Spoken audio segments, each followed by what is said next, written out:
Now we start with a historic night for Arsenal as they reach the semi-finals of the Champions League for the first time in 16 years by knocking out holders Real Madrid. Yeah, all the talk in Madrid was about remontada, wasn't it? The comeback, with Arsenal leading 3-0 from the first leg. Well, it ended up, and forgive me for this, remonada, as the comeback failed to materialise. I enjoyed that. No, I enjoyed it. Instead, Not Arsenal... actual Spanish. Instead, Arsenal were 2-1 winners at the Bernabeu and actually won the tie 5-1 on aggregate. That only tells half the story from what was a dramatic night in the Spanish capital. Have you ever felt prouder than you are now of your players? Probably not. Not only because we're in the semi-final for the third time in our history, but as well for the manner and the way we did it, not only by the way we played, but as well with the circumstances and the amount of injuries that we have. So I think overall, I think it shows the character of this team, of this club, and is a night to be very proud of. Well, William Saliba may have been at fault for Real Madrid's goal, but he was key to Arsenal's defensive effort across the 90 minutes at the Bernabeu last night. He made 12 clearances. That's the most on the night and by an Arsenal player in a Champions League match since 2014. Yeah, perhaps, though, their standout performer was this man, Declan Rice. He wasn't quite bending in free kicks like he was in the first leg, but he was absolutely key in their midfield, and his manager was very impressed. Obviously, he's been decisive in the tie. Today, in a different way, I think it was immense. His presence, the power that he showed, how composed he was with or without the ball. I think he lifted the team in many moments and turned the game in our favour. And I think that's what you need, players at this level to step up and have big contribution, and he certainly has done that. And right at the heart of the drama at the Bernabeu was Bukayo Saka, starting with that Panenka which was saved in the first half. A former Premier League striker, Jay Bothroyd, was watching the match in the studio for us. He came through Arsenal's academy, so is very much a fan, and this was his reaction to Saka's penalty. We've got a penalty! I can't believe it. This is great news for Arsenal. Where's my Arsenal shirt? I think we can get it out now because we're not conceding more than 4. Be careful. This could come back to haunt you. I feel confident for Saka. He's turned up in big occasions before. Come on, Saka.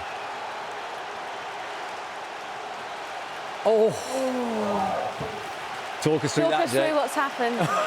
Can we come back to it? He's tried to dink it. It's poor. Courtois has gone the right way. He's just put it around the post. Very disappointing from Saka.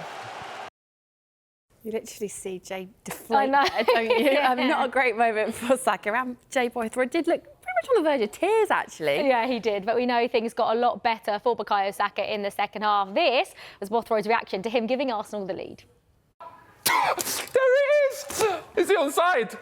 There he is! He scored! He scored! It's 4-0, it's 1-0 on the night! Pen's gone off the side, head carnage. There it is, the game's over. I said to you, innit, we're going to score. I said it. Saka, mental toughness. He's turned up, he's scored a great goal, he's dinked it over the keeper. 1-0 on the night, 4-0 on aggregate. It's been a perfect performance. It really has been a perfect performance. Apart from that silliness with that dink, we don't care about that though. He's scored when it matters. He's turned up. He's a big guy. He's our talisman. 5 goals in 7 matches in the Champions League. Amazing.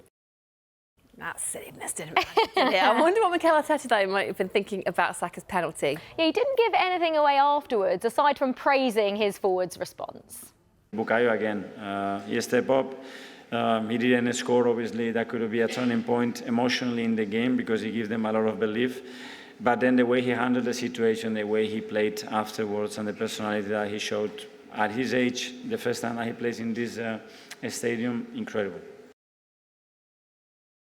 Well, let's get some more reaction to what was another great night for Arsenal now and speak live to Sophie Nicolau from the High Reese Squad podcast. Sophie, always a joy. Great to see you.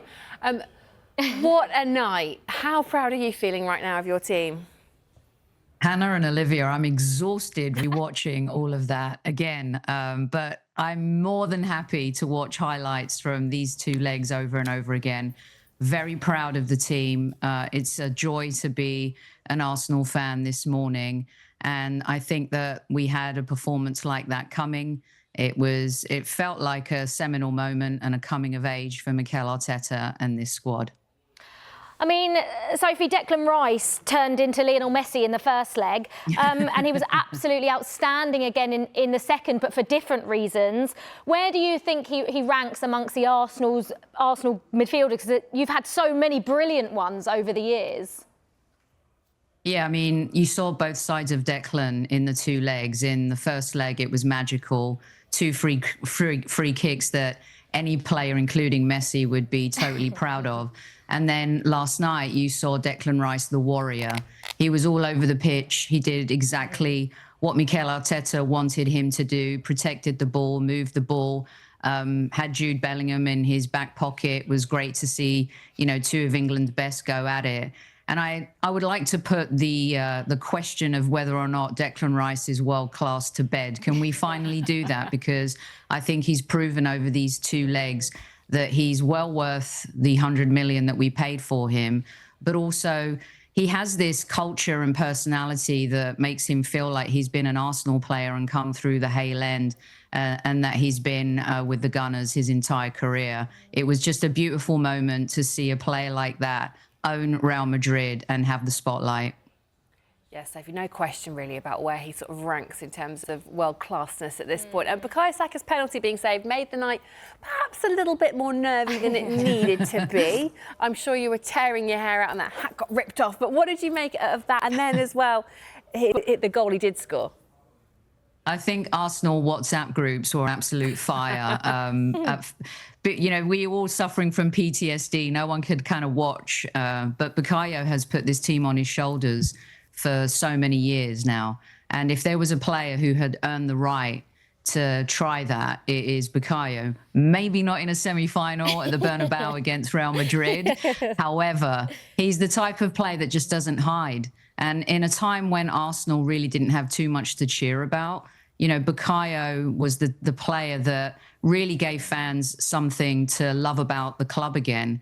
And he's been absolutely sensational. His record speaks for itself. And to come back and not hide, you know, and to be able to kind of immerse himself back into the game, shake it off, just shows the mentality monster that he's become. He's not only a world-class footballer, but he also mentally just continues to amaze me with how he's able to bounce back from adversity within a game. And I tell you, he's just an absolute... They call him the star boy. I think it's time that everyone started calling him the star man, because seeing him evolve the way he has just been really an amazing thing to witness.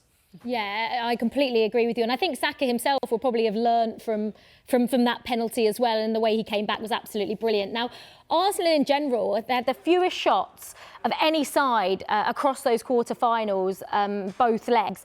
But they had the joint most shots on target and scored 5 goals. Now, with PSG next, should PSG be worried? I mean, I watched the PSG-Aston Villa game, and the chances that Aston Villa had across both fixtures, are you worried about PSG at all? Should PSG be more worried about Arsenal, perhaps? I think because of the Premier League history and Unai Emery's record against Mikel Arteta, most Arsenal fans would rather face PSG than Aston Villa. You've got the Premier League rivalry there as well. Now, we may not have a great pedigree in Europe, and last night is going towards maybe evolving that. But what we do have a great pedigree in Europe is PSG and our record against PSG. They've never beaten us in Europe. And I'm rocking the bow tie today here for my former co-host and good friend, Super Kevin Campbell, who probably would have been on the show today rocking his bow tie. The last time that we won a European trophy was the Cup Winners' Cup in '94, Super Kev scoring a pivotal goal against PSG in the second leg at Highbury. So I think most Arsenal fans will feel confident going into this game. I'm sure we're going to hear a similar narrative. Can they do it the same way we did against Real Madrid? We proved everybody wrong. Luis Enrique, I think, is a very underrated manager. They tried to do it the Galacticos way with Neymar and Messi and Mbappe, and it didn't work at PSG. And now they've got a young team, an exciting team, and they're probably playing the sexiest football of any team in Europe right now. It's not going to be easy, but Arsenal playing against teams like PSG, not as defensive, I think gives us a really good opportunity to take advantage the same way we did against the Galacticos. Sophie, you mentioned Kevin Campbell, loving the bow tie detail on your mic as well, in a nod to the great man. I think I know how you're going to answer this one, but I'm going to ask it anyway. Yes or no, will Arsenal win the Champions League? Why not us? We've come this far. You know, hope is not a plan, but dreaming is part of football, and it's a beautiful moment for the club. And Mikel Arteta deserves a tremendous amount of credit, especially considering the adversity we faced with injuries this season. You know, some people say we've regressed in the Premier League. We haven't done as well, but in the Champions League, we're a different personality. We've taken on a different persona. And a shout out to players like Kivior and Mikel Merino, who've had to step in, unsung heroes. And because of players like that, you know, maybe we can go all the way. Everyone's stepping up and doing their part. We're playing like a team with confidence. We've got the belief. We've got the eye of the tiger. Come on, the Arsenal. Sophie, look, enjoy it all. And thank you so much for joining us. Hopefully you can get some rest now as well after what was quite the night. Thanks, guys.